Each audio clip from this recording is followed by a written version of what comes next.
Good evening, नमस्कार, स्वागत है आपका स्टडी आईक्यू यूट्यूब चैनल पर। मैं वासु। हम पढ़ रहे थे रेशियो एंड प्रोपोर्शन, अनुपात और समानुपात के अब तक 6 लेक्चर कंप्लीट हो चुके हैं। आज का हमारा 7वां लेक्चर है। 90 क्वेश्चंस को भी हमने डिस्कस कर लिया, तो आज स्टार्ट करेंगे हम लोग 91 से। आप किसी भी एग्जाम की तैयारी कर रहे हैं, चाहे वो आपका एसएससी हो, बैंक हो, रेलवे हो या फिर और कोई भी एग्जाम जिसके अंदर मैथ्स आपका सेक्शन रहता है, तो ये सारी की सारी क्लासेज आपके लिए हेल्पफुल रहेंगी। हर सेक्शन को एकदम बेसिक से उठाया जाता है, कोई ट्रिक नहीं है, कोई फॉर्मूला नहीं है, जस्ट कॉमन सेंस आपका कि चीजों को आप अंडरस्टैंड करके किस वे में रिप्रेजेंट कर सकते हैं। तो मेरा जो प्राइम फोकस रहता है इन पैटर्न्स में वो ये रहता है कि आपका टाइम बचे, प्लस दिमाग पर प्रेशर भी ना रहे कि ये चीजें कैसे याद रहेंगी। तो ये पैटर्न अपना चल रहा है। आज का सेशन बहुत ही ज्यादा इंपॉर्टेंट रहने वाला है, क्योंकि इसमें हम कुछ डिफरेंट पैटर्न को भी डिस्कस करेंगे, प्लस पीछे जो सवाल कर लिए हैं उन्हीं में से 4-5 सवाल और उठाते हैं नई लैंग्वेज के, कि जिसकी वजह से आप ये देख सके कि पुराना जो आपने पढ़ लिया उसी पर बेस टिपिकल क्वेश्चन कैसे पूछे जाते हैं। अगर आपको इनकी पीडीएफ चाहिए तो वासु स्टडी आईक्यू नाम से एक टेलीग्राम का चैनल है, आप उसे ज्वाइन कर सकते हैं। प्लस में Vasu study IQ doubt group नाम से एक डाउट ग्रुप भी क्रिएट कर रखा है, वहां पर आप अपने एग्जाम रिलेटेड जितने भी डाउट्स हैं वो पूछ सकते हैं। इस ग्रुप के ऊपर डेली 8 बजे शाम को आपका एक टेस्ट रहता है, 8 से 10 सवालों का।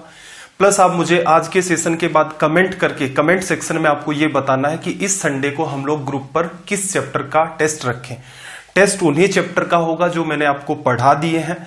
तो प्लेलिस्ट में जाएं या सर्च करें maths by Vasu sir, study IQ नाम से आपको प्लेलिस्ट मिल जाएगी। वहां पर जितने भी सेशन मैं अब तक पढ़ा चुका हूं वो सारे के सारे आपको मिल जाएंगे। तो चलिए फिर क्वेश्चन नंबर 91 से अपना कारवां स्टार्ट करें। देखना जरा क्वेश्चन नंबर 91। सबसे पहला काम लैंग्वेज। देखो लैंग्वेज क्या है, इसने कहा कि किसी हीरे का मूल्य उसके भार के वर्ग के अनुक्रमानुपाती है, कि जो प्राइस है किसी डायमंड की वो प्रोपोर्शनल किसके है भाई, इसका जो वेट होगा उसके स्क्वायर के। फिर इसने कहा कि एक हीरा 4 टुकड़ों में इस प्रकार टूटा कि उसके वजन का अनुपात 1:2:3:4 हो गया। ये 4 पार्ट्स में ब्रेक हो जाता है और जो वेट बनता है अलग अलग पार्ट्स का उनका रेशियो 1, 2, 3 एंड 4। अब क्या कहा इसने, यदि टूटने पर हीरे के मूल्य में 1,40,000 रुपए की हानि हुई, एक लॉस क्रिएट हो गया, तो बताइए टूटने से पहले हीरे का मूल्य कितना था।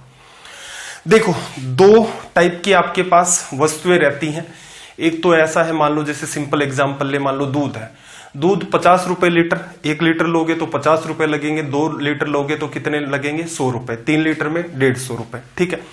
ऐसे ही सोने की बात करें तो सोना जैसे क्रॉस हो गया, लगभग मेरे ख्याल से 50 या 52 हजार रुपए चल रहा है आपका, 10 ग्राम की रेट होती है, तो 20 ग्राम चाहिए तो इसका जस्ट डबल, 30 ग्राम चाहिए तो इसका जस्ट ट्रिपल कहा जा सकता है। लेकिन हीरे के साथ क्या होता है, हीरा होता है, इसके अलावा और भी बहुत सारे आपके होते हैं, जैसे रूबी वगैरह हो गया, ये जितने भी जो पहनने वाले होते हैं इस टाइप के जो डायमंड्स कैटेगरी के अंदर आते हैं, इनमें क्या सीन चलता है कि जैसे जैसे उसका वेट बढ़ता जाएगा, जैसे मैं एक एग्जांपल की बात करता हूं, एक्चुअल वैल्यू नहीं रिलेट करवा रहा, मैं सिंपल सी बात कर रहा हूं कि मान लो 1 ग्राम का कोई हीरा है और ये आपको मिलता है 100 रुपए में, क्लियर। अगर आप 2 ग्राम का हीरा लेना चाहें तो क्या ये आपको 200 रुपए में मिल जाएगा। देखो ये जो डेटा ले रहा हूं मैं, इनका रियलिटी के साथ कोई लेना देना नहीं है, जस्ट एग्जांपल से मैं आपको बात समझा रहा हूं।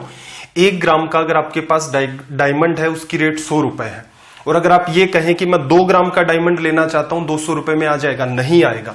वो कहीं ना कहीं इससे जस्ट डबल से भी कुछ ज्यादा रेट होगी, तो ये कितने रुपए का होगा, 300 रुपए का।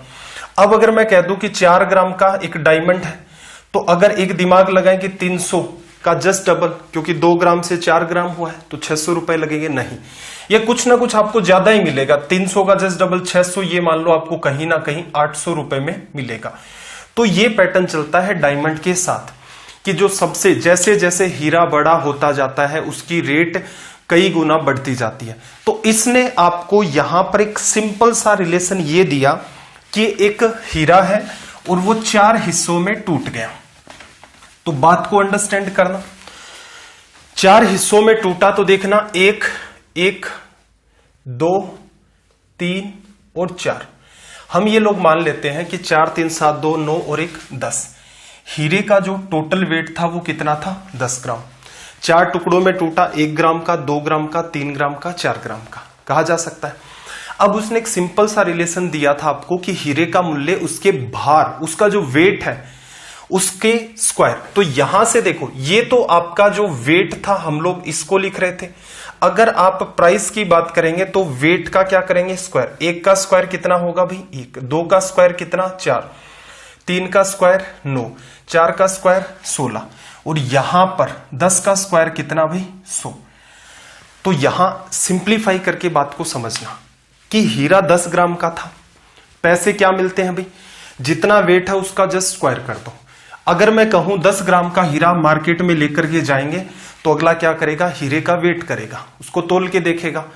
तो 10 ग्राम उसका वेट निकला, उसका क्या करेगा? स्क्वायर। तो आपको कितने रुपए देगा? 100 रुपए। अब हुआ क्या? 10 ग्राम का हीरा इन 4 पार्ट्स में टूट गया। क्लियर?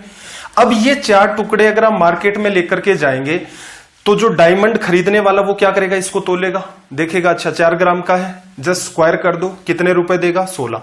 3 ग्राम का है, स्क्वायर करके 9 रुपए। 2 ग्राम का है, 4 रुपए। तो इसका मतलब आज की डेट में अगर आप हीरा बेचते हैं 16, 9, 25, 5, 30, अगर टूटने के बाद आप हीरे को बेचेंगे तो आपको कितने रुपए मिलेंगे? 30। टूटने से पहले अगर आप हीरे को बेचते तो आपको कितने रुपए मिलते? 100। लॉस कितने का भाई? साफ साफ दिख रहा है, 100 रुपए की चीज टूटने के बाद कितने में बिकी? 70 में। लॉस कितने का? 30 में बिकी, तो लॉस कितने का? 70 का। असल में देखा जाए तो लॉस कितने का है भाई? 1,40,000। मैं इसको 140 के लिख देता हूं, के का मतलब 1000 होता है। किससे गुणा किया? 2K से। चलो भाई, क्या पूछ रहा है? टूटने से पहले कीमत। टूटने से पहले तो ये कीमत थी ना, ओरिजिनल बेचता तो। इसको भी 2000 से गुणा कर दो तो ये कितना आ जाएगा आपका? 2 लाख। ये आपका हो गया रिजल्ट। सिंपल कैटेगरी के सवाल होते हैं एग्जाम में, सीधे सीधे कैसे डील करोगे भाई? ये तो अंडरस्टैंड कर लिया आपने। सारा का सारा वजन आपने ऐड किया, 4, 3, 7, 2, 9 और 10 कि 10 का स्क्वायर कर दे तो कितने में बिकेगा? ये 100 रुपए में, बिना टूटे। टूट गया तो 4 का स्क्वायर, 3 का स्क्वायर, 2 का स्क्वायर, 1 का स्क्वायर। 16, 9, 25, 4 और 1, 30। तो टूटने के बाद कितने में बिका? 30 में। लॉस कितने का भाई? 70 का। 70 किसको बताता? 1,40,000 को। तो 2000 से गुणा किया, इसको 2000 से गुणा कर दोगे तो सीधे सीधे 2 लाख। तो एग्जाम में बस ये इतना करना है, बस कॉमन सेंस लगा के रखना। कल को भविष्य में ये भी कह सकता है कि ये क्यूब के बराबर है, जरूरी नहीं है कि ये स्क्वायर के बराबर ही आपको कहे। आपको कह सकता है वो इसका जो प्राइस होगा वो वेट के क्यूब, जो इसका वजन है इसके घन के समानुपाती होगा। तो यहां पर हम लोग डील करते क्यूब के साथ। तो एक अंडरस्टैंडिंग आपके पास होनी चाहिए। सवाल पूछने की कितनी संभावनाएं होती हैं, साथ साथ मैं आपकी क्लियर करते हुए वैसे भी चलता हूं। देखना जरा, इसी पैटर्न पर बेस्ड आपका सवाल है। सारी सिचुएशंस जो है वो आपकी क्लियर की जाएंगी कि कैसे कैसे सवाल पूछता है, आप किन चीजों का ध्यान रखें जिससे चीजें आपकी है वो लंबे टाइम तक दिमाग में याद रहें और आपको अलग से कुछ रटना ना पड़े, ना तो ट्रिक के नाम पर ना ही किसी फॉर्मूले के नाम पर। देखो अगले सवाल में क्या कहा? ए बी के घन के व्युत्क्रमानुपाती है। एक एक करके मैं बात लिख देता हूं। A is inversely proportional to cube of B. देखो ए समानुपाती किसके है? व्युत्क्रमानुपाती मतलब 1 के अंदर बी का क्यूब चला गया। समानुपाती होता क्या लिखते? ए समानुपाती बी का क्यूब। व्युत्क्रमानुपाती है तो 1 में लिखना पड़ेगा। ये तो सिंपल लैंग्वेज है। क्लियर? जब भी कभी आपके पास ये पैटर्न क्रिएट होता है, जब भी कभी आपके पास ये पैटर्न क्रिएट होता है, तब आप क्या करते हो? इसको हटाते हो, इक्वेशन बनाते हो तो इक्वल लगेगा। इक्वल लगेगा तो आपके पास एक कांस्टेंट आ जाएगा की। क्लियर है? इतना सा आपको ध्यान रखना है। इंपॉर्टेंट बात क्या है? जब भी कभी चीजें समानुपाती होती हैं, ये इसके समानुपाती, इसका मतलब इनका रिलेशन रेशियो के अंदर है कि a वर्सेस 1/b क्यूब का एक पर्टिकुलर रेशियो है। अगर आप इनको एग्जैक्ट वैल्यू के साथ रिलेट करवाना चाहें तो आपका मन करे वो कर दो। आप किसी पर्टिकुलर नंबर को a से गुणा कर दो, के ए बराबर 1/b³ लिख दो, तो उस हिसाब से के की वैल्यू निकल आएगी।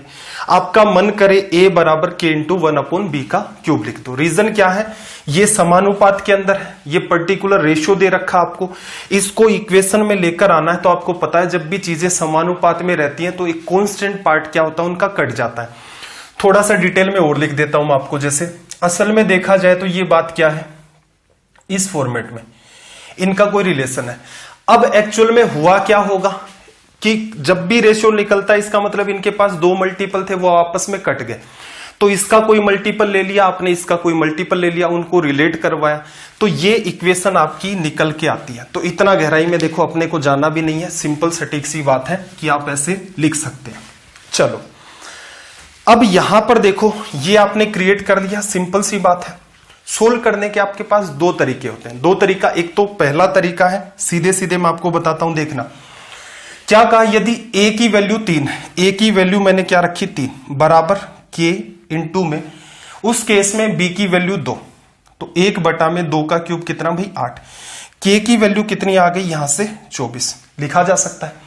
फिर क्या कहा कि a की वैल्यू अगर 8/9 है, a की वैल्यू कितनी बताई, यहां पर a लिख रहे हैं हम लोग, ये देखो a की वैल्यू अगर 8/9 है, k की वैल्यू हमने निकाल ली 24, तो उस केस में हमसे क्या पूछ रहा है, b की वैल्यू। रिलेशन में क्या लिखोगे, k इंटू में 1/b³। सोल्व करना भाई, इसको इससे काटा 3 बार ये, तो यहां से आपको दिख रहा होगा कि b का क्यूब क्या बन गया 27। क्यूब रूट करोगे तो b की वैल्यू कितनी आ गई 3। देखो जरूरी क्या था, ये रिलेशन इक्वेशन की फॉर्म में ऐसे लिखा जाएगा। k आपका मन करे इसके गुणा में लिख दो, आपका मन करे इसके गुणा में लिख दो, कोई इश्यू नहीं है। अब यहां पर जब पहले केस के अंदर आप वैल्यू रखेंगे, क्योंकि वो दो वैल्यू देगा आपको a और b की, क्यों दी उसने, जिससे कि आप k की वैल्यू फाइंड कर ले जाए। ठीक है, आपने k की वैल्यू फाइंड की, अगेन उसी वैल्यू को इस इक्वेशन में आपने पुट किया तो रिजल्ट आ गया। ठीक है, इन सवालों को सोल्व करने का एक दूसरा तरीका भी होता है, ध्यान से समझना। अगर मैं पहले केस में a और b की वैल्यू को क्या मान लू, a1 और b1। पहले केस में मैंने क्या मान लिया, a1 बराबर k इंटू में 1/b1 का क्यूब। ठीक है, दूसरे केस में जो a की वैल्यू है मैं उसको a2 मान लू, और b की जो वैल्यू उसको क्या मान लू, b2 लिखा जा सकता है। जब इन दोनों को एक दूसरे से डिवाइड करते हैं तो क्या पैटर्न क्रिएट होता है, a1/a2 बराबर k से k कट गया 1/b1 का क्यूब, b1 इधर आ जाएगा और b2 इधर चला जाएगा, लिखा जा सकता है। अगर आप इस सवाल को इस अप्रोच से सोल्व करते तो देखना, पहले केस में a की वैल्यू कितनी 3 और b की वैल्यू कितनी 2, क्यूब होगा तो 8। अगले केस में a2 की वैल्यू कितनी भाई 8/9, और यहां b2 की वैल्यू आपको निकालनी है। पैटर्न में रख दिया, 8 से 8 कट गया 27 बन गया, क्यूब रूट करोगे तो 3 बराबर b2 लिखा जा सकता है। दिखने में आपको ये टिपिकल लग रहा होगा कि सर इतना कुछ करना पड़ेगा, इतना कुछ नहीं करना पड़ेगा भाई।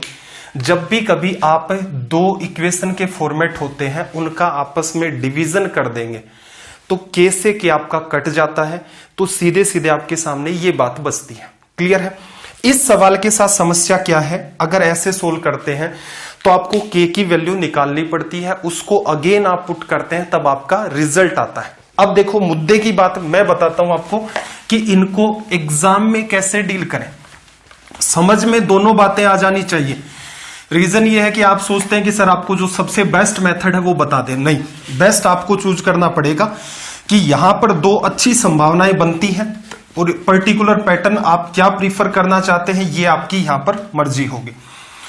देखना भाई क्या कर सकते हो, यहां से इसने क्या कहा कि a जो है, एक चीज आपके माइंड में सेट है, a inversely proportional to b का क्यूब। ठीक है, आपको पता है a1/a2 लिखोगे तो ये इंटरचेंज होगा, b2 का क्यूब अपॉन b1 का क्यूब। जब a की वैल्यू आपके पास स्टार्टिंग में कितनी है, एग्जाम में यहां से बात स्टार्ट होती है, a की वैल्यू आपके पास कितनी है 3, इनवर्सली प्रोपोर्शनल, तो उस केस में b की वैल्यू यहां लिखी जाएगी 2 का क्यूब 8 क्यूब। यहां से देखना ये वैल्यू a की 8/9 है, यहां से आपको b2 की वैल्यू चाहिए, 8 से 8 कट गया 27, 3 बराबर b2। ये लो इसका सॉल्यूशन हो गया। तो इस बात को आप अच्छे से उतारेंगे। चलिए भाई सवाल नंबर 3 इंपॉर्टेंट है, इंपॉर्टेंट ये है कि इसको बहुत गलत तरीके से एक्सप्लेन किया जाता है। 93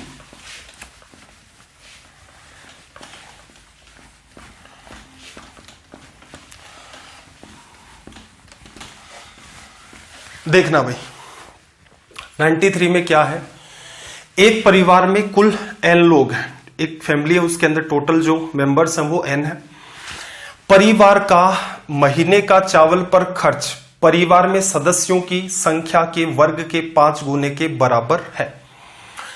अब ये जो बात दे रखी है, अगर आप इस सवाल को गूगल पर भी डालेंगे या कई सारे राइटर्स ने इसको अपनी बुक्स में या नोट्स में शामिल कर रखा है, तो वहां पर यह बात आपको इस फॉर्म में मिलेगी कि परिवार का जो खर्च है वो सदस्यों की संख्या के वर्ग के 5 गुने के समानुपाती है, बराबर नहीं होता है, ये समानुपाती देकर के रखता है। जहां मैंने बात लिख रखी है बराबर, वहां पर आप इस सवाल को चाहे गूगल कर लेना, चाहे कहीं पढ़ा भी होगा, ऐसी बात नहीं है। तो ये वाली लैंग्वेज मैंने लिख रखी है, ये इसमें समानुपाती की होती है। समानुपाती के अंदर आपको क्या करना पड़ेगा भाई, जैसे यहां पर पहले केस में एक्सपेंडिचर ई है, ये प्रोपोर्शनल किसके हो जाएगा, के इंटू में 5n², ये रिलेशन बनेगा। वहां पर जब मैंने राइटर का सॉल्यूशन देखा गूगल के ऊपर भी इस सवाल के अंदर, तो वो लोग क्या करते हैं, के को गायब करके रखते नहीं है, वो सीधे सीधे क्या लिखते हैं, E इक्वल्स टू में 5n²। तो उस केस में ये लैंग्वेज फिर प्रिफर नहीं होगी। तो इस बात का ध्यान रखना कि इस सवाल की एक्सप्लेनेशन गलत है, कब, जब आप समानुपाती को यूज करते हैं। ठीक है, समानुपाती को अगर आप यूज करते हैं तो आपको कांस्टेंट के काम में लेना पड़ेगा, उसके हिसाब से आप मुझे सोल्व करके बता दें कि ये सवाल ऐसे सोल्व होगा। बाकी आपके सामने जो लैंग्वेज है तो ये आपकी एक करेक्ट लैंग्वेज है, इसने समानुपाती नहीं कहा, इसने क्या कहा, बराबर। तो देखना, परिवार मान लो x केजी चावल खर्च करता है, क्लियर, बराबर किसके है, सदस्य कितने भाई, n का स्क्वायर, और इसका भी कितना, 5 गुना। दूसरे केस में क्या कहा इसने, दूसरे केस में कहा कि एक सदस्य बाहर चला गया, सदस्य कितने, n-1, तो चावल की खपत 95 केजी कम हो गई, x - 95, 5 गुना में रिलेशन वही रहेगा, n-1 का square. Equation first, equation second, क्या करो, पहली में से दूसरी को लेस कर दो, x से x कटेगा, क्या बचेगा, 95 इक्वल्स टू में 5 कॉमन आ गया, दोनों में है, n², ये क्या होगा, n² - 2n + 1, n² से n² कट जाएगा, यहां क्या बचेगा, 2n - 1, 5 से काट दो भाई 19 बार, ये एक इधर आ जाएगा 20, 20 बराबर 2n, n की वैल्यू कितनी, 10। ये आपका हो गया रिजल्ट। समानुपाती के हिसाब से आप ट्राई करके देख लेना। रीजन क्या है, उसमें सॉल्यूशन बिल्कुल यही दे रखा है, बना भी इसको रखा है, लेकिन वो लैंग्वेज को जस्टिफाई नहीं करता। और अगर अभी तक आपने ऐसा कोई सवाल नहीं देखा तो फिर आपको वो तनाव भी नहीं लेना है। चलिए भाई, धीरे धीरे देखो सवालों का लेवल बढ़ेगा, तो जो बच्चे नए जुड़े हैं मेरी उनसे गुजारिश है कि पहली क्लास से देखें, क्लास 7 है। अगर आप ये उम्मीद करते हैं कि भाई 7वीं क्लास से ही हम लोग सारी चीजें समझनी स्टार्ट कर दें, रेशियो मैंने जीवन में पढ़ रखा है, अगर आपने सच में पढ़ रखा होता तो आपको ये वीडियो देखने की नीड नहीं होती। और अगर आप देखना ही चाह रहे हो तो यहां से मत देखो, पहले ही लेक्चर से देखना स्टार्ट कर दो, क्योंकि जैसे जैसे लेवल बढ़ता है फिर आपके कंफ्यूजन क्रिएट होने स्टार्ट हो जाते हैं, और हर चीज को दोबारा से बेसिक से नहीं पढ़ाया जा सकता, क्योंकि बेसिक को कंप्लीट हमने शुरू की 2 से 3 क्लासेस में कर लिया था। 94 की लैंग्वेज को देखना, क्या कहा, ए बी का समानुपाती है और ए सी का व्युत्क्रमानुपाती है। देखो, A is proportional to B and inversely proportional to C, ये दे रखा है। ए बी का समानुपाती है तथा ए सी का व्युत्क्रमानुपाती है। जब ए का मान 10 है तब बी और सी का मान 5 और 6 है। फिर इसने कहा कि जब बी और सी का मान 40 और 60 हो तो ए का मान क्या होगा। फिर से वही 2 तरीके, आपका मन करे तो ए इक्वल्स टू के इंटू में बी अपॉन सी लिख दो, के की वैल्यू आएगी, अगेन बी और सी की वैल्यू पुट करो और वहां से इसका सॉल्यूशन निकालो।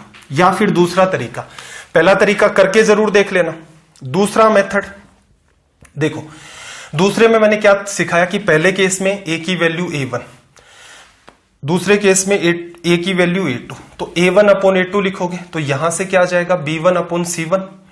जैसे ही A2 का डिवीजन करोगे तो यहां पर क्या आएगा, B2/C2। अब ये आपकी अंडरस्टैंडिंग है। मैंने क्या किया, सिंपल A1 B1 C1 और A2 B2 और C2 एक में दूसरे का डिवीजन कर लिया, तो आपको भी पता ये पैटर्न आपका क्रिएट होगा। क्लियर है? एग्जाम पर आ जाते हैं। अब उसने जैसे जैसे बातें दे रखी है सीधे सीधे लिखो। देखो क्या कहा, A का मान 10 है, पहले केस में 10 है, B की वैल्यू कितनी है भाई उस केस में 5, और C की वैल्यू उस केस में कितनी है 6। लिखा जा सकता है, ये तो नीचे आ गई वैल्यू। दूसरे केस में आपको A2 की वैल्यू पूछ रहा है और इसने क्या कहा, जो B की वैल्यू है वो कितनी है 40, इसके प्रोपोर्शनल होगा 40, C इसके जस्ट नीचे जाएगा 60। 0 से 0 कटा, 6 से 6 कट गया, इसको इससे काटोगे 8 से, तो A2 की वैल्यू कितनी आ गई 8। मैं पर्सनली इसको प्रीफर करता हूं, रीजन क्या, इसमें K की वैल्यू निकालते हो, अगेन उसको अप्लाई करते हो, जबकि यहां एक ही लाइन में सॉल्यूशन हो जाता है। तरीके आपको दोनों आने चाहिए कि बाई चांस मान लो एग्जाम में भूल गए, तो जब भी कभी ये प्रोपोर्शनल का सीन होता है, इसको इक्वेशन में कैसे लिखते हैं, कैसे K का जो मल्टीपल है वो लगा करके ये तुरंत कन्वर्ट हो जाता है। तो इस बात का ध्यान रखेंगे, दोनों तरीकों को सीखेंगे, टाइम दूसरे वाला तरीका आपका बचा करके देता है। चलो भाई, 95 से अपने सवाल स्टार्ट हो जाते हैं कॉइन्स पर वेट्स, कॉइन्स या फिर सिक्के, सिक्कों पर आधारित सवाल। सबसे पहले तो इन सवालों को रीड करें।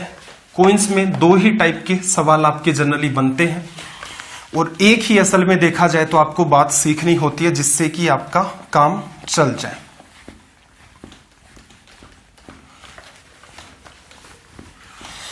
अब देखना जरा, कॉइन्स पर बेस्ड जो सवाल होते हैं इनमें आपको छोटी सी बात सीखनी है। जैसे आपके पास कोई सिक्का है, इस टाइप से मैं मान लेता हूं, और इस सिक्के पर जो वैल्यू लिखी हुई है वो ये, क्लियर, 1 रुपए का सिक्का है। ये जो बात इसके ऊपर लिखी जाती है इसको कहा जाता है फेस वैल्यू, इसे हम लोग कहते हैं फेस वैल्यू। सिक्के के ऊपर जैसे 5 लिखा होता तो सिक्के की फेस वैल्यू क्या होती, 5 होती, ठीक है। अगर आपके पास ऐसे कितने सिक्के हैं, मैं मान लेता हूं 15 सिक्के हैं, ठीक है, आपकी फेस वैल्यू कितनी है 1, और आपके पास सिक्के कितने हैं 15, ठीक है। जब इनको गुणा करोगे तो यहां से क्या निकल के आएगा भाई आपके सामने, टोटल मनी। छोटी सी बात है ये तो, हर बच्चे को पता है, बस थोड़ा सा टेक्निकल फॉर्म में बात को लिख देते हैं। क्या किया, सिक्के का कोई फेस वैल्यू होता है और आपके पास कुल कितने सिक्के हैं, इनको जैसे ही मल्टीप्लाई करते हो तो टोटल मनी आ जाती है। एक एग्जांपल से फिर समझना, आपकी जेब में सिक्के हैं जिनकी फेस वैल्यू कितनी है 5, कहने का मतलब 5-5 रुपए के सिक्के हैं, और सिक्कों की संख्या 8 है, तो आपके पास कुल धन कितना है भाई 40 रुपए। बहुत छोटी सी बात है ये, इसमें कोई इश्यू नहीं है। मान लो जब सिक्के अलग अलग फॉर्म में दे रखे हो, अलग अलग फॉर्म में, सिक्कों की संख्या भी अलग और उनकी फेस वैल्यू भी अलग अलग, तो टोटल मनी कैसे बनाओगे भाई? सिंपल सी बात है, एक एग्जांपल लेते हैं। मान लो आपके पास 1-1 रुपए के 5 सिक्के हैं, 2-2 रुपए के आपके पास मान लो 8 सिक्के हैं, और 5-5 रुपए के आपके पास मान लो 10 सिक्के हैं। टोटल मनी कैसे बनी भाई? इसका इससे गुणा किया 5 रुपए बन गए, इसका इससे गुणा किया 16 रुपए बन गए, इसका इससे गुणा किया 50 रुपए बन गए। 50 10 60 6 5 11, टोटल आपके पास कितने रुपए हो गए 71, लिखा जा सकता है। तो असल में क्या फर्क पड़ता है? कोई फर्क नहीं पड़ता भाई। पहले वाले केस में फेस वैल्यू क्या थी और सिक्कों की संख्या क्या थी। दूसरे केस में देखो फेस वैल्यू 2 रुपए थी, दूसरी फेस वैल्यू लिखी, सिक्कों की संख्या क्या है वो लिख दिया। तीसरे केस में अगेन आपकी फेस वैल्यू कुछ डिफरेंट है और सिक्कों की संख्या भी आपके पास डिफरेंट है, गुणा कर दिया तो क्या निकल के आ गई टोटल मनी। तो मेरे हिसाब से ये कुछ भी मत याद रखो, चाहे आप सीधे सीधे इतनी बात ध्यान रखो कि सिक्के पर क्या लिखा हुआ है और सिक्कों की संख्या कितनी है, आपस में गुणा करते ही कुल धन आपका बन जाता है। तो ये एग्जाम्पल तो अपने एकदम प्रैक्टिकल जीवन पर आधारित है। चलो, इतनी बात अगर आपको समझ आती है तो इसका मतलब कॉइन्स पर बेस्ड आपका कैसा भी सवाल हो आप उसको डील कर सकते हैं बड़ी ही आसानी से। कई सारे बच्चों ने मेरे ख्याल से इस सवाल को अटेम्प्ट भी कर लिया होगा। देखना जरा क्या कहा, एक बैग में 90 रुपए हैं टोटल मिला करके, और इसने क्या कहा, इसमें जो सिक्के हैं वो कैसे हैं, 50 पैसा, 25 पैसा, 10 पैसा, ये सिक्के हैं। फिर एक बात और कही कि 50 पैसे, 25 पैसे और 10 पैसे के सिक्कों की जो संख्या है वो किस अनुपात में है? 2, 3 और 5। 25 पैसे के सिक्के कितने? आपको सिंपल सी बात पता है कि जब भी कभी टोटल मनी आपको निकालनी है तो आप क्या करते हो? फेस वैल्यू, सिक्के पर क्या लिखा हुआ है और उसको गुणा कर देते हो आप n से, तो कुल धन आ जाता है। ऐसे केसेस में आपका मन करे तो रेशियो में जो 2, 3, 5 है उसको यूज कर लो। आपको ये लगे कि आप कंपैरिजन नहीं कर पाएंगे तो सबके साथ x इन्वॉल्व कर दो। तो यहां से देखना, जैसे 2x सिक्के लिए मैंने, 2x सिक्के किसके हैं भाई? 50 पैसे के। क्लियर है? तो फेस वैल्यू आपकी, सॉरी उल्टा लिख दिया, थोड़ा सा चेंज करके लिख देता हूं। देखो आपके पास 50 पैसे के सिक्के हैं तो 50 पैसे की कीमत क्या होगी? 1/2 रुपए। छोटी सी बात और ध्यान रखना, या तो सारी की सारी चीजों को पैसे पैसे पैसे में लेके चलो, या सारी चीजों को रुपए रुपए रुपए में लेके चलो। रीजन ये है क्योंकि हम लोग हर चीज के साथ यूनिट नहीं लिखेंगे कि 50 पैसे गुणा में सिक्के, फिर 25 पैसे, फिर 10 पैसे बराबर में 90 रुपए। क्लियर है? और आपको पता है कि रुपए से पैसे सीधे नहीं कटेंगे तो लास्ट में जाकर कन्वर्ट करना पड़ेगा। तो बेटर क्या रहेगा? हमेशा सारी चीजों को रुपए में कन्वर्ट करके रख लें। रीजन ये, पैसे में कन्वर्ट करोगे तो कैलकुलेशन थोड़ी सी आपकी बढ़ जाएगी। तो हमेशा मेरा मानना यह है कि आप इसको प्रीफर करेंगे। ऐसा नहीं है कि पैसे रख लिए तो गलत हो जाएगा, नहीं, हर चीज को रुपए में लेके चलो। तो यहां पर 50 पैसे की फेस वैल्यू कितनी? 1/2। फिर अगले केस में 25 पैसे की वैल्यू कितनी भी? फेस वैल्यू 1/4 रुपए। 10 पैसे की फेस वैल्यू कितनी आपकी? 1/10 रुपए। क्या करना है भाई? 100 का डिवीजन कर दो, 1 रुपए में 100 पैसे होते हैं। टोटल मनी बनानी है, फेस वैल्यू आपने लिख ली। सिक्कों की संख्या 2:3:5। ये सिक्के आप ऐसा करो 2x मान लो, ये सिक्के 3 दे रखे हैं तो 3x मान लो, और ये सिक्के कितने दे रखे हैं आपको? 5, तो इनको 5x मान लो। कुल रुपए कितने बने भाई? यहां से 90 रुपए। अब आपको ये छोटा सा पार्ट सोल्व करना है। ये इससे कट गया, x पूरे में से कॉमन आ गया, सबका एलसीएम कितना? 4। यहां कुछ भी नहीं है तो ये 4, ये 3, 2 बार डिवीजन चला गया, 2 बच गया, बराबर 90। 4, 3, 7, 2, 9, 9 से 9 कट गया। x की वैल्यू कितनी आ गई भी? 40 लिखा जा सकता है। पूछा क्या? 25 पैसे के सिक्के, ये 50 पैसे के हैं, ये 25 पैसे के हैं, तो 25 पैसे के सिक्के लिखोगे तो 40 गुणा 30 120 आपका क्या आ जाएगा? रिजल्ट। तो ये सिंपल सा पैटर्न है, इसमें कुछ भी रटना नहीं है।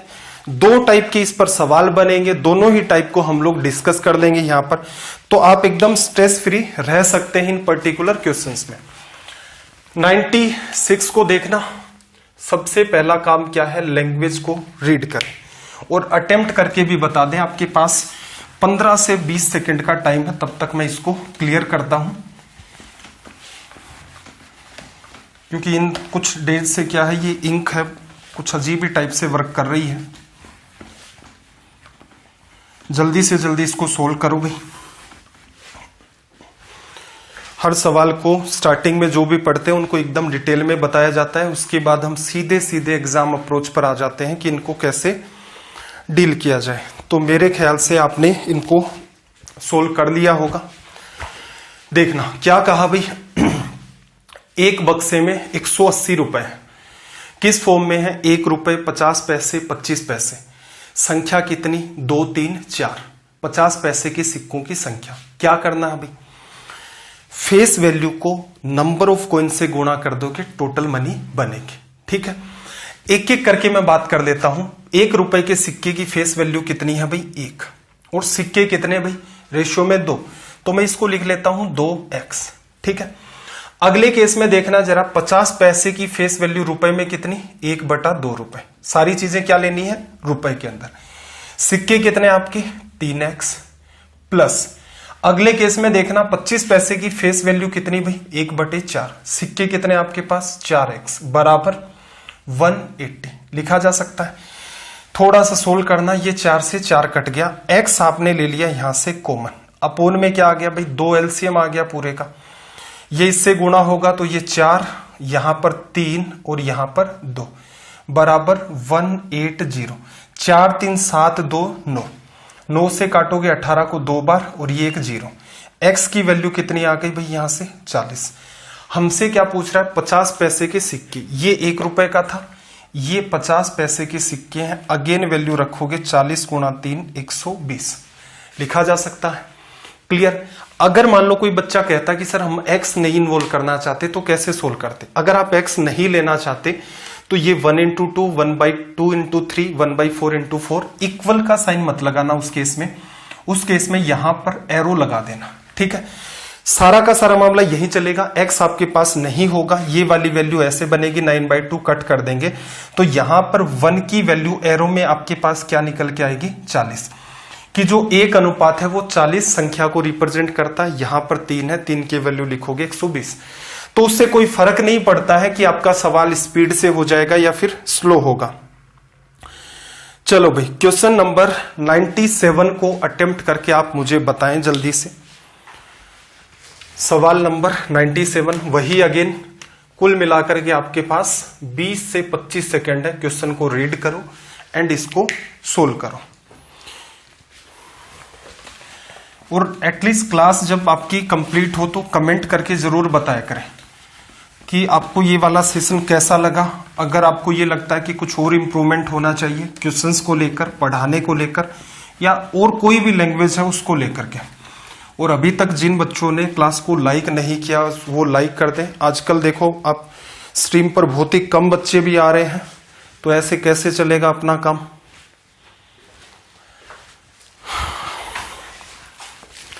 आई होप हो गया होगा। देखो चलो भाई लैंग्वेज को पढ़ना। क्या कहा, एक बैग है, बैग के अंदर टोटल 90 कॉइन्स है तथा सिक्कों के मूल्यों का अनुपात 2:8:15 है, ठीक है। इंग्लिश में भी प्रीफर कर लो अगर बात नहीं समझ आ रही है। इन ए बैग है total of 90 coin consist of rupees 1, 2 and 5 coins, ratio of their value, ठीक है। अब देखना उनके मूल्यों का, सिक्के के किस टाइप के बताए, 1 मिनट। हाँ हिंदी में देखो लैंग्वेज को आगे पीछे कर दिया कि थैले में 1 रुपए 2 रुपए 5 रुपए के सिक्के हैं, प्रत्येक प्रकार के सिक्कों की संख्या। यहां एक उसने छोटा सा शब्द काम में लिया कि इनकी जो वैल्यू है वो किस रेशियो में, 2:8:15। इसका मतलब ये नहीं है कि वो फेस वैल्यू की बात कर रहा है, क्योंकि फेस वैल्यू तो वो ऑलरेडी दे चुका है कि इस बैग में 1 रुपए के 2 रुपए के और 5 रुपए के सिक्के चल रहे हैं। ये बताना आपको चाह रहा है कि 1 रुपए के जो सिक्के हैं उनकी वजह से जितना भी पैसा बना उसकी वैल्यू कितनी है 2 रुपए के सिक्कों की वजह से जितना भी पैसा बना उसकी वैल्यू रेशियो में कितनी है 8, और 5 रुपए की वजह से जितना भी पैसा बना उसकी वैल्यू कितनी है 15, और सबको ऐड करते हैं तो सिक्के कितने आपके निकल के आते हैं 90। अब आपको गिवन क्या है, आपको बता रखा है कि भाई मनी कैसे बनी और आपको इनकी फेस वैल्यू। तो यहां से एक छोटी सी बात बताना, टोटल मनी में अगर आप फेस वैल्यू का डिवीजन कर दें तो आपके पास क्या आता है, सिक्कों की संख्या। क्लियर है।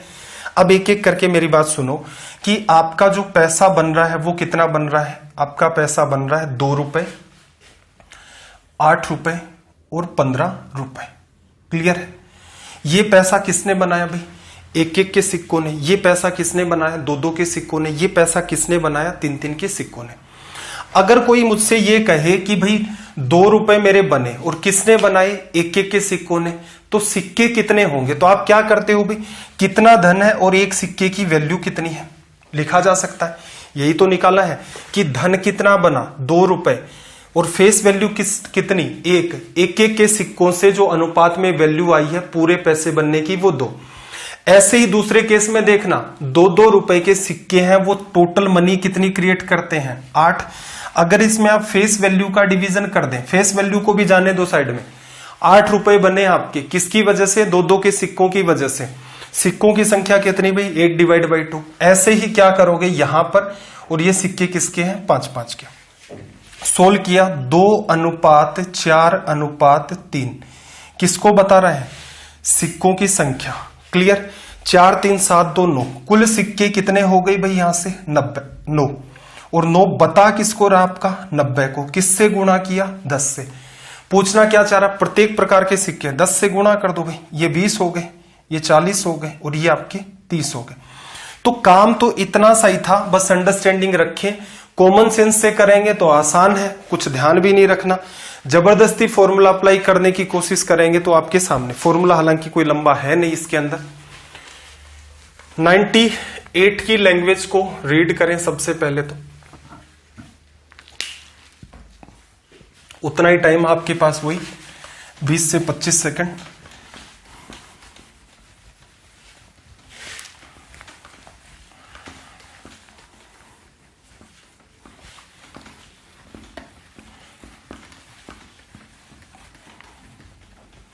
आई होप हो गया होगा सोल्व। आजकल क्या रिप्लाई के अंदर भी कम ही बच्चे इंटरेस्ट दिखाते हैं जब आपको ये कहा जाता है कि इस क्वेश्चन को सोल्व करके बताएं। देखना चलो जैसा भी है। क्या कहा कि एक बैग में 90 रुपए हैं, 50 पैसे, 25 पैसे और 10 पैसे के सिक्कों के रूप में। यदि 50 पैसे, 25 पैसे, 10 पैसे के सिक्के 2, 3, 5 के अनुपात में है तो 25 पैसे के सिक्के। नकली सा सवाल लगने लग गया होगा। देखना फेस वैल्यू आपके पास क्या है, एक तो 50 पैसे हैं, फेस वैल्यू कितनी हो गई 1/2 रुपए। फेस वैल्यू को सिक्कों की संख्या से गुणा कर देते हो कुल धन आ जाता है, कॉमन सेंस की बात है।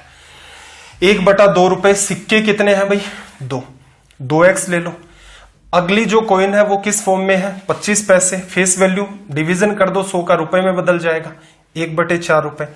नंबर ऑफ कॉइन्स कितने हैं 3x।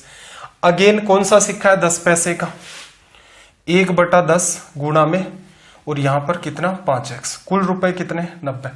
असल में आपने ये सिक्के देखे तो हैं क्या 25 पैसे के, 10 पैसे के, 20 पैसे का भी सिक्का होता था, 5 पैसे का भी सिक्का होता था। जिन जिनने देखा है वो कमेंट करके जरूर बताएं कि आपको भी ऐसा जीवन में अनुभव मिला है कि आपने 5 पैसे, 10 पैसे, 20 पैसे, 25 पैसे के सिक्के देखे हैं। चलो भाई सोल्व कर ले। सोल्व करोगे तो ये 2 से 2 कट गया, 5 से काटोगे 2 बार। x पूरे में से आपका क्या हो गया कॉमन। एलसीएम कितना आ गया भाई यहां से 4। ये वाली वैल्यू कितनी 4, ये 3, 2 बार डिवीजन चला गया 2, टोटल कितना 90। ये इससे कट गया। x की वैल्यू कितनी आ गई भाई 40। इस बार आपसे क्या पूछा, इस बार आपसे पूछा 25 पैसे के सिक्कों की संख्या। ये कौन से है 50 पैसे, ये 25 पैसे, ये वाले गुणा कर दो 120। ये तो सेम साइड डेटा लग रहा है भाई, पीछे भी एक सवाल किया था, शायद बात डिफरेंट थी उसके अंदर, पैटर्न ये का ये था। 99 पर आ जाओ, जल्दी से करके बताओ ये सवाल भी। 99 जल्दी से अटेम्प्ट कर लो क्योंकि दिमाग को थोड़ा सा एक्टिव रखा करें। 50 मिनट से लेकर आपकी 1 घंटे तक की अराउंड ये क्लास होती है। जनरली हम लोग 15 से 20 के बीच क्वेश्चन कर लेते हैं। स्टार्टिंग के सेशन होते हैं तो 20-20 सवाल भी हो जाते हैं और जैसे क्वेश्चंस का लेवल बढ़ता जाता है तो उस केस में 15 क्वेश्चंस ही अपने हो पाते हैं। तो थोड़े से एक्टिव रहा करें कि आपको चीजें सीखनी भी है और जैसे जैसे आपको टीचर ये कह रहा है कि भाई इसको सोल्व करके बताओ तो उसके पीछे कोई ना कोई उद्देश्य तो है कि आप सवाल को जल्दी से पढ़ें, जल्दी से उसके साथ डील करें, रिजल्ट बता दें, तो कहीं ना कहीं क्विकनेस तो क्रिएट होगी आपके। चलो क्या कहा भाई, एक बैग में 360 रुपए हैं जो कि 50 पैसे 25 पैसे के सिक्कों के रूप में, सॉरी 1 रुपए 50 पैसे और 25 पैसे, सिक्कों की संख्या 2, 3, 4 है। एकदम नकली सवाल है, देखो सीधे सीधे लिख देता हूं। 2 को 1 रुपए को गुणा किया आपने 2x से। अगली फेस वैल्यू कितनी है भाई 50 पैसे। नंबर ऑफ कॉइन्स कितने 3। अगली फेस वैल्यू कितनी है 1/4। नंबर ऑफ कॉइन्स कितने हैं 4x 360। सोल्व कर लो भाई, यहां से ये कट गया, एलसीएम कितना आ गया आपके पास 2। तो यहां x तो आप ले लो यहां पर बाहर और ये कितना आ जाएगा 4, 3, 7 और 2 9। 9 को इससे काट दो यहां पर 360 से, 4 बार तो ये कट गया और x की वैल्यू कितनी आ गई यहां से 80। ठीक है भाई, 25 पैसे के सिक्के, 25 पैसे के कौन से हैं ये वाले सिक्के, 1 रुपए 50 पैसे। तो रिजल्ट क्या हो गया भाई ये वाला 8 गुणा 4 320, ये आपका रिजल्ट हो गया। ठीक, तो एक बार के लिए जो पहला सवाल मैंने आपको एकदम ही डिटेल में बताया था उसको अच्छे से करना, उसको समझना। एक बार अगर आपने बात को समझ लिया तो ये मान के चलो ये सारे के सारे सवाल आपके बड़ी ही आसानी से सोल्व हो जाएंगे, कोई हेडेक नहीं लेनी है। और इवन सीजीएल मेंस में भी ये सवाल पूछे गए हैं, बैंक पीओ के अंदर भी ये सवाल पूछे गए हैं, तो एक परफेक्शन भी आपका क्रिएट हो जाएगा।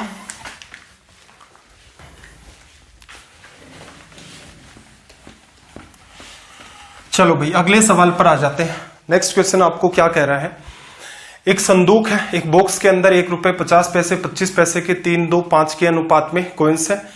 टोटल इतने रुपए हैं 252, 25 पैसे के सिक्कों की संख्या। ठीक है, सिंपल सी बात है भाई, एक को 3 से गुणा कर दोगे, 3x आपने कॉइन लिए हैं, 3x आ गया। अगेन देखो 50 पैसे को आप गुणा कर दोगे 2 से, 2x से, 1/2 को 2 से करोगे, ये वैल्यू कितनी आ गई आपकी, x आ गई।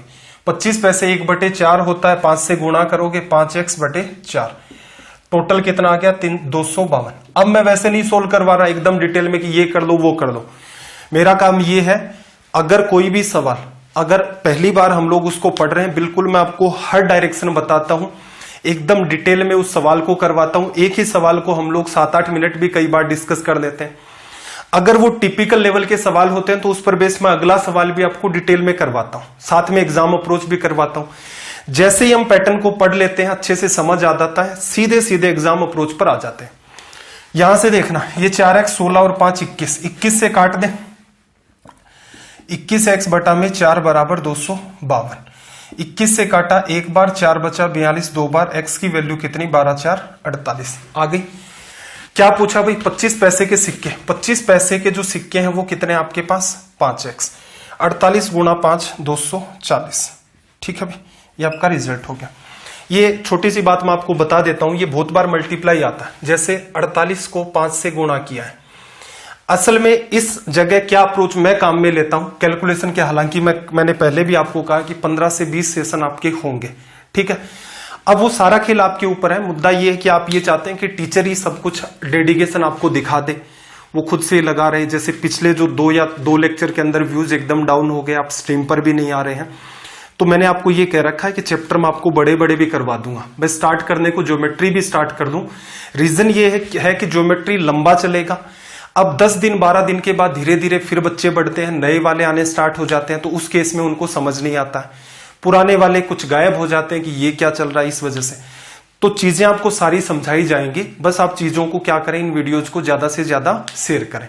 और ये ना सोचें कि सर ने कहा इसका मतलब कोई दूसरा कर देगा, कोई दूसरा कर देगा, तो दूसरे से कुछ नहीं होता है। आपकी ये जिम्मेदारी है कि अगर आपको ये ठीक लग रहे हैं, एटलीस्ट 2 से 3 जगह अपनी फेसबुक वॉल के ऊपर कहीं भी XYZ आपके दोस्त हैं, शेयर करें। बहुत बार आपने देखा होगा ये सीधे मल्टीप्लाई कर देता हूं, असल में क्या काम करता हूं मैं, 48 को 5 से नहीं करता। अंडरस्टैंडिंग देखो क्या है कि आप इसको अगर जस्ट 2 से गुणा कर दें ऊपर नीचे, तो ये क्या बन जाएगा, 0, 10 बन गया। तो ये वैल्यू यहां क्या क्रिएट हो जाती है, 480 और बटा में 2, 48 में 2 का डिवीजन कर सकते हो, तो साफ दिख रहा है। तो इसका मतलब जब भी कभी मल्टीप्लाई आता है, 15 से 20 सेशन होंगे, हर सेशन की लेंथ मान सकते हो कम से कम 40 मिनट तो होगी। क्लियर है? तो बहुत सारी चीजें होती हैं, ये उसका छोटा सा पार्ट है कि ये बार बार मल्टीप्लाई में आता है। बहुत सारे बच्चे सोच लेते हैं कि ये याद कैसे किया होगा, याद नहीं किया है। 48 गुणा 5 आपको करना है, तो सिंपल सी बात है, 480 बटा में 2 कर दोगे तो ये आपके पास 240 आ जाएगा। भविष्य में आप इस बात को ध्यान रखेंगे। 101, और हर चीज का लॉजिक आपको सिखाया जाता है। छोटी से छोटी कैलकुलेशन होती है, बड़ी से बड़ी होती है, कि मैं आपको बताता हूं कि ऐसे करो। कभी भी आपको ये बात नहीं कही जाती कि इसका रिजल्ट ये हो जाएगा, खुद से सोल्व कर देना। अरे खुद से ही सोल्व कर लेते तो फिर आप सीखने क्या रहे हैं यहां पर। चलिए भाई, अगले सवाल थोड़े से डिफरेंट टाइप के हैं, पीछे हम लोग ये पढ़ चुके हैं। इन्हीं क्वेश्चंस की लैंग्वेज कुछ डिफरेंट हो गई है यहां पर, तो एक एक करके इनको फिर डील करते हैं। क्या कहा कि एक आदमी अपने 2 महीने की आय 3 महीने के समय में खर्च करता है, उसकी मासिक आय कितनी है, 6000, उसकी वार्षिक बचत कितनी होगी। सिंपल सी बात है, सवाल उलझा हुआ जरूर दिख रहा है लेकिन आसान है। देखना, 3 महीने के लिए उसने एक रिलेशन दिया है, 3 महीने के लिए उसने एक रिलेशन दिया है फॉर 3 मंथ्स। क्या कहा कि 3 महीने अपने 2 महीने की आय 3 महीने के समय में खर्च कर देता है। देखना जरा, हम एक 3 महीने का ड्यूरेशन लेते हैं। क्लियर है? अब उसने क्या कहा, 2 महीने में उसने जितना कमाया वो 3 महीने में खर्च कर देगा। हर महीने कितने कमाता है भाई, हर महीने 6000 रुपए कमाता है। तो इसका मतलब 3 महीने में कितना खर्च करेगा, जितना 2 महीने में कमाया। 2 महीने की जो इनकम है 6,000 के हिसाब से 12,000 कमाए, वो 3 महीने में खर्च कर देगा। ये लैंग्वेज है, साफ साफ दिख रहा है कि अपने 2 महीने की आय 3 महीने के समय में खर्च कर देता है। His 2 months income in 3 months time, a man spends। Simple सी बात है, 2 महीने में कमाया 6 12,000, कितने महीने में खर्च करेगा? 3 महीने में। 3 महीने में कितने रुपए खर्च कर दिए भाई? 12 के बार बार यूज होता है तो जीरो ना लगाकर के का मतलब किलो या 1000 होता है, सीधे सीधे लिख देते हैं। देखो 3 महीने में 12,000 खर्च किए, चलो अब बताओ 3 महीने में कमाई कितनी? 18,000। 3 महीने में बचत कितनी उसकी भाई? 6,000 की। 3 महीने के हिसाब से 3 महीने, फिर 3, फिर 3, फिर 3, 4 बार ऐसा करोगे 1 साल बन गया। हर 3 महीने में 6,000 बचाता है, 1 साल में ऐसे 4 पेड़ बनेंगे तो ये कितना हो जाएगा? 24,000। सिंपल सा सवाल है, कुछ भी नहीं था इसके अंदर। चलो अगले सवाल पर आ जाते हैं, क्वेश्चन नंबर 101। सॉरी 101 तो हो गया ना अपना, 102। अटेम्प्ट करके बताओ भाई, कोई भी बच्चा यहां पर फॉर्मूला नहीं लगाएगा, फॉर्मूला नहीं लगाना है। मैंने कहा था कि first, mid, third, fourth, mid के अंदर आप अप्लाई कर सकते हो। सारे के सारे जितने भी सवाल हैं इस टाइप के हम लोग हमेशा ज्योमेट्रिक प्रोग्रेशन से करते थे। अब थोड़ा सा कॉमन सेंस आप अपने खुद के बेसिस पर भी लगाओ कि यार ये सवाल डील कैसे किए जाए, सीधा सटीक वे इनका सोल्व करने का क्या हो सकता है। देखो x और y दो ऐसे नंबर हैं जिनका मिड प्रोपोर्शन 16 है और थर्ड प्रोपोर्शन 128 है। ठीक है भाई, किसको चेक करना आसान है? थर्ड प्रोपोर्शन को। कैसे जाओगे? By option. जिन बच्चों ने पुराने सेशन नहीं देखे, मेरे ख्याल से सेकंड सेशन में ये बात मैं बता चुका हूं, बाई ऑप्शन इन सवालों को आप डील करते हैं। पहले ऑप्शन में देखना जरा, पहला नंबर x आपका 8 है, दूसरा 16 है। 8 से 16 गया, 16 से 32 जाएगा, लेकिन थर्ड प्रोपोर्शन कितना? 128। ऑप्शन ए गलत है। ऑप्शन बी की बात करना जरा, 16 से 32 गया, 32 से कितना जाएगा? 64। अब कुछ बच्चे ऐसे भी होंगे जिनको ये पता ही नहीं चल रहा होगा ये बात क्या की जा रही है। दूसरा लेक्चर कंप्लीट मैंने प्रोपोर्शन के अंदर आपको दिया था, एक एक बात मैंने आपको समझाई थी, वहां जाकर के आप देखें। किसी भी टाइप का इश्यू आपको कोई वीडियो नहीं मिल रहा है तो Vasu study IQ doubt group नाम से टेलीग्राम पर एक ग्रुप बना रखा है, आप बिल्कुल जाएं, वहां कमेंट करके बताएं कि सर ये वाली बात है, ऐसे चैप्टर आपने पढ़ाए या नहीं पढ़ाए, इनके वीडियोस नहीं मिल रहे हैं, बिल्कुल आपको लिंक मिलेगा, देखना। सेकंड ऑप्शन गलत। थर्ड की बात देखना जरा, 8 से 32, 4 गुना और 32 का 4, 32 गुना 2 गुना 2, 32 गुना 2 64 गुना 2 128। सी जस्टिफाई कर रहा है। डी की बात करें, 16 16 ही दे रखा है, ये होगा नहीं, ये लो सी करेक्ट हो गया। ठीक है, मिड को बाद में चेक करना, अगर दो ऑप्शन इस टाइप के जस्टिफाई करने लग जाए तब आप मिड को चेक करोगे, या कोई ऑप्शन मैच ही नहीं हो रहा इस वजह से क्यों चेक करें। देखो 103 के अंदर क्या करना है भैया आपको, सीधे सीधे आ जाते हैं। दो ऐसी संख्याओं को ज्ञात करें जिनका औसत अनुपाती, औसत ना करके इसको कर लेना मध्यानुपाती। ठीक है, ऊपर मीन प्रोपोर्शन है उसको मिड प्रोपोर्शन कर लेना, पीडीएफ में मैं ये आपको करेक्शन करके दे दूंगा। थर्ड कितना भी 144, चेक करना इजी किसको रहेगा? थर्ड को। 6 का 42, 6 गुना 7 42, और इसको भी 7 से करोगे तो 280 के आसपास आएगा, गलत। 9 गुना 4 36, 36 गुना 4 72, 144, बी आपका करेक्ट बन रहा है। सी को भी देख लेते हैं, 3 गुना 6 18, 18 गुना 6 108, गलत। 6 गुना 2 12 गुना 2 24, करेक्ट क्या होगा आपका? बी। अगर मिड चेक करेंगे तो √ 9 गुना में 36, 9 की वजह से 3, 36 की वजह से 6, 6 गुना 3 18। ठीक है, तो ये सीधे सीधे आपके माइंड में सोल्व हो जाते हैं। कब? जब आपको जो पैटर्न पढ़ाया था किसका? ज्योमेट्रिक प्रोग्रेशन का, उससे अगर आप इनको सोल्व करेंगे तभी ये इजी वे में सोल्व होंगे। अदरवाइज फॉर्मूलों के चक्कर में पड़ गए तो आपका टाइम काफी सारा यहां पर किल होगा। चलो भाई 104 वाला सवाल है, थोड़ा ठीक है, स्टार मार्क कर देना।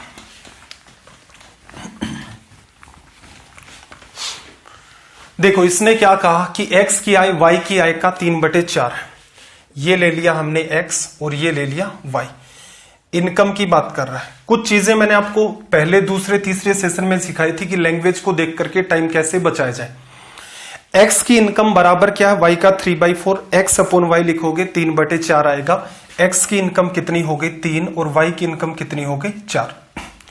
फिर कहा कि x का खर्च y के खर्च का। दूसरी बात इसने एक्सपेंडिचर की कही कि x का एक्सपेंडिचर इक्वल में किसके है? y का 4/5। x अपॉन y फिर लिखोगे तो ये रिलेशन क्या आ जाएगा? 4:5 लिखा जाएगा। एक और बात कही इसने कि x की आय y के खर्च का 9/10 है। 9/10 मतलब 90%। क्लियर है? या फिर ऐसा लिख सकते हो x/y बराबर 9/10।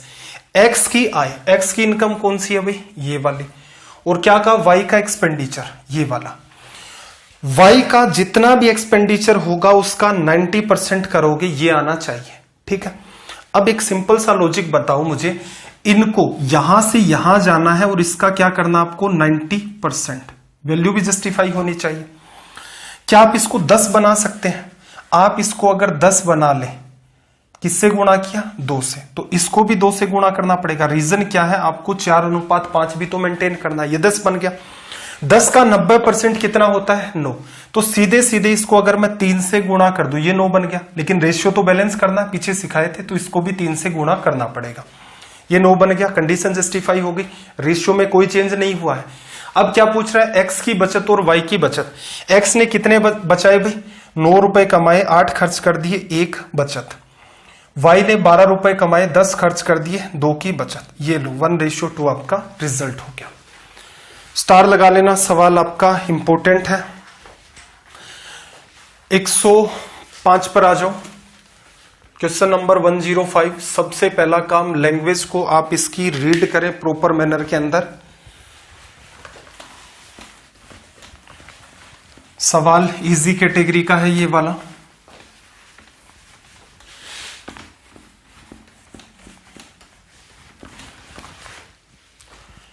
देखना जरा क्या हुआ भाई। 53 रुपीज को ए, बी और सी में इस प्रकार से बांटा गया कि ए बी से 7 रुपए ज्यादा, बी को जितने मिलेंगे ए को उससे 7 रुपए ज्यादा। फिर क्या कहा कि बी सी से 8 रुपए ज्यादा, कि बी को उतने मिलेंगे कितने? सी से 8 रुपए ज्यादा। फिर इसने क्या कहा कि उनके हिस्से का अनुपात ज्ञात करें। सिंपल सी बात है भाई, 3 लोग हैं आपके पास, एक ए है, एक आपके पास बी है, एक सी है। सबसे लास्ट में क्या है? सी। सी को x रुपए दे दिया आपने, ठीक है। बी को कितने मिलेंगे अभी? सी से 8 रुपए ज्यादा, इसको कितने? x + 8 लिखा जा सकता है। फिर क्या कहा? ए को बी से 7 रुपए ज्यादा, इतने तो मिल गए बी को, 7 ऐड करोगे इसमें, 8 × 7 = 15, ये इसको मिल गए। तीनों को कुल मिलाकर के कितने रुपए मिले हैं भाई? 53। x x x 3 बार तो आपका x है, 15 8 23, लेस कर दोगे 53 में से 30 बचा। x की वैल्यू कितनी आ गई? यहां से 10 लिखा जा सकता है। चलिए भाई, x की वैल्यू 10 आ गई, उनका अनुपात 10 और 15 कितना हो गया भाई? 25। फिर देखना 10 और 8 18, फिर 10 कैंसिल आउट हो नहीं रहा, तो ये आपका रिजल्ट हो गया। ऑप्शन कौन सा करेक्ट है भाई? ऑप्शन बी आपका करेक्ट है। ठीक है, आई होप आपको बात समझ आ गई होगी। तो आज के सेशन में अपने इतने ही सवाल हैं। अब एक जरूरी बात देखो ये है कि एक तो कमेंट करके ये बताना कि जो अपना टेलीग्राम का ग्रुप है वहां पर इस संडे को आपका टेस्ट कौन से पार्ट का लिया जाए। क्लियर है? डेली शाम को जो 8 बजे आपके टेस्ट होते हैं, 8 से 10 क्वेश्चन के, वो आप जरूर अटेम्प्ट किया करें। जितना कुछ आपको पढ़ा दिया, जो चैप्टर पढ़ा दिया, उन्हीं पर बेस्ड वो आपको टेस्ट होंगे। कमेंट करके आपको बस इतना बताना है कि अगर हम लोग इस संडे को दोपहर में कोई टाइम रखें जिसमें टेस्ट आपका कंडक्ट करवाया जाए, तो जो चैप्टर पढ़ा रखे हैं उनमें से कौन से चैप्टर का होगा, या फिर अब तक जितने चैप्टर पढ़ा रखे हैं उनका मिक्स फॉर्म के अंदर टेस्ट ले। या फिर आप टाइम भी बता सकते हैं कि सर 2 या 4 दिन इसको एक्सटेंड करो, ट्यूसडे या वेडनेसडे को ले लेना, जिससे ये आपने लेक्चर पढ़ाए थे इनको हम लोग पढ़ लेंगे और फिर इन पर बेस्ड आपका टेस्ट हो जाएगा। कमेंट करके जरूर बताएं। दूसरी बात, आपको ये लेक्चर्स कैसे लगते हैं ये भी कमेंट करके बता सकते हैं। कोई सजेशन है वो भी आप रख सकते हैं। तो आपका दिन रात सब मंगलमय हो। चलिए फिर मिलते हैं अगली क्लास में। जय हिंद, जय भारत।